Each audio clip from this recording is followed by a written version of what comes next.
Ngayon ko lang naranasan to sa buong buhay ko. Ah! I feel ugly! Hey, look. Look at that. You will never be ugly. You are the most beautiful woman in the world. Ano ba? Wala ako sa mood! I just lost my hair, Jeremy. Nagluluksa pa ako. Mainit lang naman ulo mo kasi naisahan ka na naman ni Nympha eh. Sige, ipamukha mo pa. Mas lalong hindi ka makakascore sa akin. I'm sorry. Okay, sorry. Huwag ka na magtampo. I have a suggestion. Kung talagang gusto mong matalo si Nympha, once and for all, isa lang naman ang paraan dyan eh. Kailangan gamitin mo yung tsahin niya. Sinubukan na namin yan ni Marina. Pinalabas namin na ng ospital yung matanda para masalisihan ko siya. Pero hindi naman nag-work. And there lies the problem. Palabas ang ginawa ninyo. Kung talagang desidido kang makuha ang gusto mo, you have to make good on your threat. Kailangan meron talagang mangyari sa tsahin ni Nympha.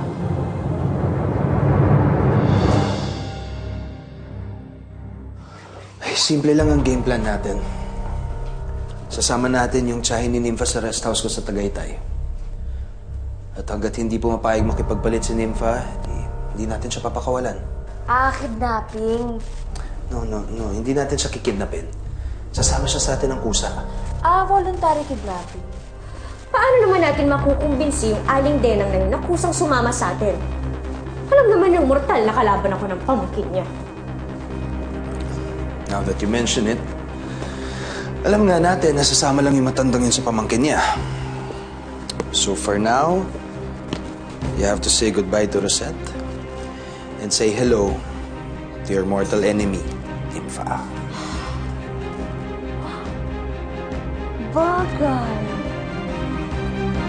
Oh, ganda na. Tingin. Oh, di ba? Ganda ko. Parang si Nympha lang. Pwede bang ang ganda ko lang? Period.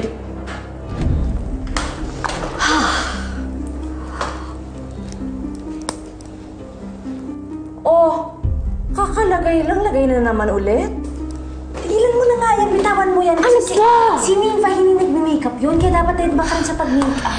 If I go out without makeup, I would feel naked. Bitiwan mo kung di bibigyan kita ng blush on. Ano gusto mo, sampal? Hindi na kailangan mo. Meron na diba? Ay, nako. You have to relax. Control your temper. Tandaan mo, Si Nympha, lumanay na tao. Puro po, puro opo. Kaya ikaw, masanay ka na. Dahil magpapanggap kang bilang siya. Sanayin mo na rin sarili mong sumagot sa Nympha. Nabanggit ko lang ang pangalan ng gagang yun. Parang gusto na magsorry ng tila ako for saying a bad word. Oh! Practice lang yan. Masasanay ka rin. Oh my goodness. This is fashion suicide. I swear, ibabash talaga ako ng mga amigas ko for this. Well, kung ayaw mo maging baduy, madali lang solusyonan yan. Tigilan natin tong charade na to. Lumipad na tayo papuntang Amerika. Once we're there, you can wear whatever the hell you want. Ops! Wait, teka lang. Ano to? Friend, i-cancel natin yung pag-sway ng hips mo kasi si Nympha, hindi maarte maglakad yun. My goodness! Pati ba yung paglalakad ko, babaguhin niyo pa? Aba, oo naman, syempre, kung gusto mo maging convincing.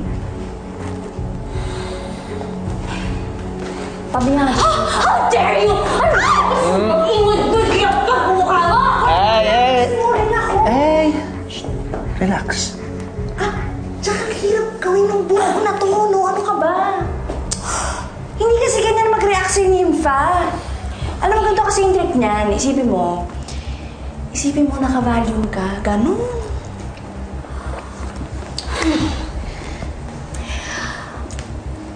Please. Ayoko na ng away. Po? ayoko rin ng gulo. Hindi na mauulit. Po. Okay, yeah. That's good. First start. Tone down lang natin ng konti yung sarcasm. Okay?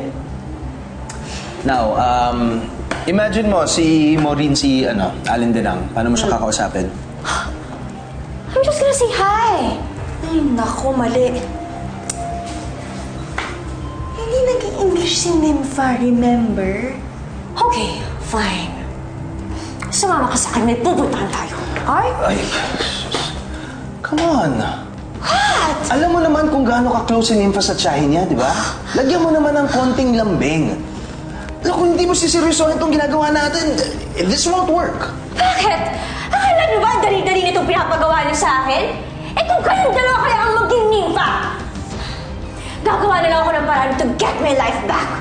Hindi ko talaga masikmura yung to put myself in the shoes of that girl.